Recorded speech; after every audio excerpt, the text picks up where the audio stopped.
មានសង្គ្រាមគ្មានជីវិតនេះជាអត្ថបទដែលខ្ញុំសម្រាយពីលោហិតយុទ្ធមិត្តពលីដេកដួលធរណី so the west peace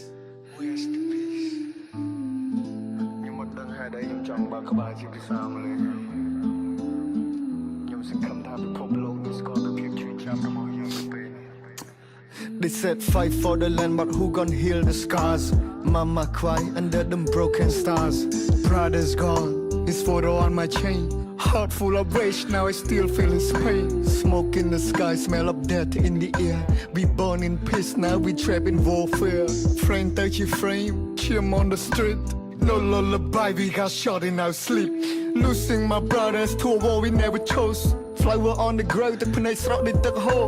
ឈាមពេញព្រំដែនសាកសពត្រូវបានប្រមូលខ្មែរយើង still strong កាពីពូជពងវងត្រកូលសង្គ្រាមមកហូរឈាមឈឺចាប់ទាំងក្នុងនិងក្រៅគេចង់ឃើញយើងដើរថយក្រោយពេលឯកសន្តានពណ៌ខ្មៅអតីតកាលនៅឡងមិនឡាយបច្ចុប្បន្នគឺជាដំបៅគេចង់ជាយើងទាំងឬគេចាត់ទុកយើងជាស្មៅអរគុណដល់បងកងទ័ពកាពីទាំងយប់ទាំងថ្ងៃឈាមខ្មែរនៅក្នុងសរសៃទុកជារនាងពេងគ្របយើងគ្រប់គ្នាដឹងគុណមានទុកជាទម្ងន់សល់ធាតជូនប្រពន្ធមាតុភូមិនិវត្តកូនយំសួររកប៉ាតែយំសួររកចៅយាយតឹងទ្រូងស្ទើរធ្លាយយុទ្ធមិត្តស្ពាយធាតមកឲ្យនេះជាការឈឺចាប់ប្រាប់ដល់អ្នកចំនួនក្រោយក៏ຕົកជាប្រវត្តិសាស្ត្រឈឺណាស់មិនងាយនឹងសះស្បើកូនដល់បងកងទ័ពកាពីទាំងជប់ទាំងថ្ងៃឈាមខ្មែរនៅក្នុងសរសៃទុកជារនាងពេងគ្របយើងគ្រប់គ្នាដឹងគុណមានទុកជាទម្ងន់សល់ធាតជូនប្រពន្ធមានទុកភូមិនិវត្ត God please my heart breaks to pieces បេះដូងមិនបំណែកបែកនៅក្នុងថ្ងៃនេះពេលឃើញពុកទីហ៊ានទឹកភ្នែកហូរលេងខ្មាស់ពួកអស់ឯងសាហាវណាស់ទីរណកម្មមនុស្សចាស់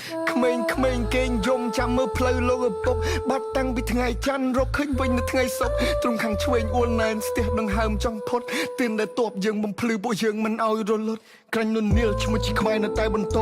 ចិត្តនេះគឺជាខែលយើងមិនប្រែឈរជាសសរចង្កឹះមួយបាច់កាច់មិនបាក់ពូជយើងពូជកំរសាមគ្គីគ្នាណាស់យើងពូជអ្នកសាងអង្គរ For they kill my soldier like they call my soldier 16អ្នកទៀតខ្ញុំបន់ព្រះទ្រង់ជួយមើល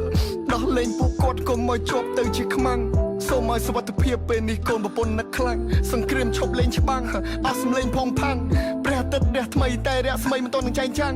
ប្រៀបដូចសូរគ្រាសពន្លឺថ្ងៃត្រូវបានបាំងប្រជាជនរបស់អ្នកក៏កំពុងតែមានទុក្ខខ្លាំងអេវ៉ាំង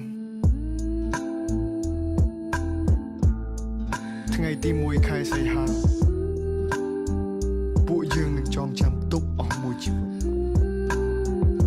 First of August We will never forget